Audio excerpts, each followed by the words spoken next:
Live Unrehearsed on CJAD 800. Brought to you by Marco Vendramini of IG Private Wealth Management. MarcoVendramini.com. Welcome back to Life Unrehearsed. I'm Matt Delvecchio, specializing in free retirement home search and senior transition support. And I'm Corrie Serrata, clinical social worker and psychotherapist, specializing in grief and loss. Corrie, so interesting. You know what? I might have to get into the yoga studio now after hearing that. We'll see. Still anxious, still a little nervous. We'll see. Mm-hmm. Corrie, I have to mention, you did an incredible Facebook post that I'd like you to share with our listeners. Well, thank you. I was quite humbled by the fact that December 3rd is 30 years since my brother was hit and killed by a car in a car accident. And I decided to post what I called a death-iversary. 30 years later, 30 reasons why. And it was very tough to do, but very therapeutic. But what is so incredibly, I'm so humbled by the fact of 124 likes within hours and 54 comments. And that's the piece to me that God bless everybody and their support. And I highly encourage you, if you've lost somebody, to create these lists. And it's a I'll post it on our Facebook page. It's a list just of things that I remember about him and I want people to know. And that's really how I say death ends a life, but not a relationship. So thank you to everybody that reached out and acknowledged it, because it felt incredible. You know, good for you. It was a touching tribute. I read it too as well, and nice to see you've got so much support behind you and so well deserved. I got to switch gears a little bit here, but I do want to mention our sponsor, a gentleman, we've had him on the air, Marco Vendramini. He is an amazing investment wealth planner. Corrie, you've met him as well. Mm-hmm. He does a lot of speaking engagements. Very smart, dynamic speaker. He's got one coming up this Wednesday in Blainville, and he goes around Greater Montreal doing these different presentations. So he's got a 7 to 9, I believe it is, wine and cheese and managing your investments in turbulent times. And these days, a very, very appropriate topic to talk about. So Marco, good on you. I think you're doing really well, giving a lot of education. If you want to look it up, just look up Marco Vendramini, and there's a number there, and you can call away for this Wednesday. So Marco, thank you for doing that for the public. You know what? I guess this might be appropriate leading into our next segment. Topic. And happy Hanukkah. Thank you so much. And as I see the sun has clearly gone down, we are lighting our first candle tonight. So for those of you who do celebrate Hanukkah, happy Hanukkah to all the folks out there who do celebrate. It's an interesting segue into what we're talking about today, which is with the holidays upon us, there's a number of couples that find themselves figuring out how and why and which way to celebrate. In our case today, Joel's Jewish, Vanessa was baptized Protestant, and they are approximately one of 20 to 25% of couples in Canada living in interfaith relationships. Today on our show, we're going to explore what I had known as the December dilemma and other issues related to interfaith relationships. Welcome to the show, Vanessa and Joel. Thanks for having us. Welcome.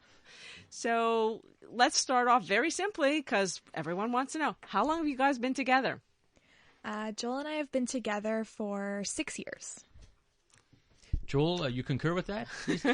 Sounds about right. Let me check my calculator here. Okay, so 6 years. How old are you, by the way? We should just. I'm 25. So when Joel and I first started dating, I was 19. And I'm 28. So you do the math. That's right. It's not your forte. Okay. You know, it's interesting. It's at that age, and Corrie, I don't know if I've told you this story, but at around 20 years old, I was in university, maybe a little naive, and the complexities of interfaith relationship. You asked me then what that was, I would have had no idea. Well, I started, I'm a good Catholic boy, and I started going out with a beautiful, nice Jewish girl, and going very well. And then it came time, hey, I'm going to, when can I meet your parents? And she said, Matt, that won't be happening. And just like that, I understood complexities of interfaith relationships began right there. But at least we knew in advance that this one wasn't going to be a long-term relationship, but it really did resonate with me. And the reason why I'm bringing this story up is because I guess the level of your religion growing up comes into play. Obviously, for at that time was very, very important. So how about you guys? The level of religion growing up, if you were to rank it, how was it? If I were to rank it, I mean, how can you rank something like that? But, my family is not very religious. Like Corrie said, I was baptized, and, that was, I think, more my grandparents pushing that on my parents. But, we celebrate big holidays like Easter and Christmas time, but we didn't go to church every Sunday. That's pretty much how I was raised. And you, Joel? Yeah, so my family also, we follow some of the traditions. We go to synagogue on Rosh Hashanah and Yom Kippur, but outside of that, we're not, I wouldn't say, very religious. I mean, I was bar mitzvahed, but, I mean, like I said, we light the candles on Hanukkah. Tonight's the first night, but we're sort of... Traditional. We follow the traditions, yeah. And it's, I think that we hear a lot of that. And one of the reasons I'm fascinated with this topic is because for many, many years I ran support groups for interfaith couples, and I would hear a lot of the concerns and issues and challenges that they would face. So when it comes to, let's say, holiday celebration, I'd be curious about how both of you see or do, let's say, something about Christmas and Hanukkah, for example. I had couples that said, "Oh, we do both. I have a Christmas tree and we burn it for 8 days." That's great. That sounds like something Joel wants to do. Okay. So in keeping with that, what do you guys do? I mean, we're so lucky because it's our first apartment that we're living in this year. So we get to kind of form our own first holiday celebration together, even though we've been doing it in separate places for 5 years already, or 6 years. So this year I bought a Christmas tree, and I decorated it with blue and silver and gold for Israel, and Hanukkah. Joel was not so appreciative, but I love it. I think it looks great. A bit of a Grinch, not gonna lie. But it's such a great example, thank you, because I work with couples where the Christmas tree for the person who celebrates Christmas is like, oh, it's family and fun and presents, and for someone who's not comfortable, that is like, oh, Christ, and the crucifix, exactly. And it's not, but it's meaning. Yeah, it's really about the meaning. We're talking with Joel and Vanessa about interfaith relationships and sometimes the complexities of it, especially around holiday season. Just along that, how are your parents reacting? It's been a while now. Yeah. I'd love to hear your parents' reaction. I think both of our parents are very supportive of us. We're really lucky, I would say. My parents have been nothing but supportive of me and Joel. Yeah, I think my parents too care more about the person that I'm with than necessarily what their background is, I would say. That's that's what I ultimately think is, at the end of the day, there's not a right way to do this. The right way to do it is the way that feels comfortable for you. And I worked with a number of couples, and people would say to me, "Oh, what's your success rate?" And I'd say, depends on how you define success. Is success them finding a way to do this? Is success them breaking up? And really, I saw the gamut depending on the couple. Mm-hmm. Yeah, no, absolutely, and we want to hear a lot more about this. It's such an interesting topic, especially this time of year.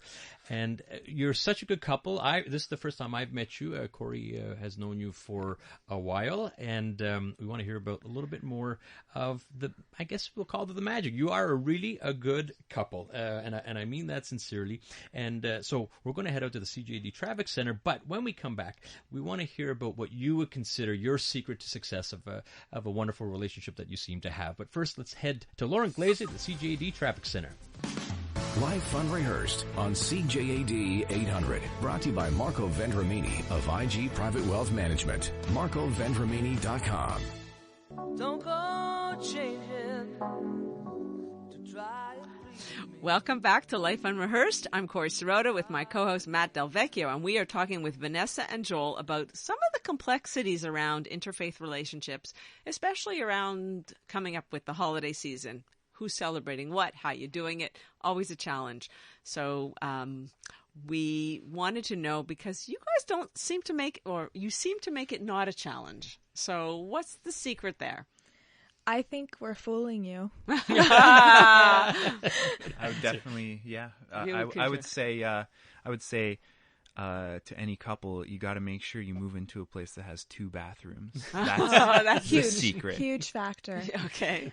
In all seriousness, I don't think it's a secret to anybody that any relationship, regardless of faith or culture, is hard work and talking it out. And sometimes that can be hard for both of us. Sometimes I don't want to talk and he wants to talk, or vice versa. And you got to work together. And if you're willing to fight for a relationship and you love that person, then it's not hard to make that decision, to talk and to work through your problems. What a great answer. What a great answer. Because that really is, I agree, there is no secret. It's really, we tend to focus, when you're in an interfaith relationship, on religion. If you can work out everything else, you can figure out religion. So it really is about the relationship, basic relationship skills, communication, negotiation, and compromise, and respect, which is clearly elements that you guys display. Continuing to try and get better. Yeah. It's not perfect, but always a work in progress. Always. Yeah. Very good. We have Joel and Vanessa in studio with us, talking about the complexities of interfaith relationships. And by the way, Vanessa, you said in all seriousness, after Joel said about the 2 bathroom things, he's damn serious. No, he is serious. That's serious. Our place only has 1 bathroom, so let me tell you. All right. Now, a difficult subject. You don't have children yet. Raising children is a very contentious issue when we're talking interfaith relationships. So have you thought about raising children and how you're going to go about it? Joel, when are we getting a dog? Oh. Yeah, I can barely take care of myself, so myself, dog, children, it's far away down the line. But I'd be happy as long as I just don't raise a serial killer. Yeah. That'd be good. That's an interesting barometer. Set the level high. Yeah.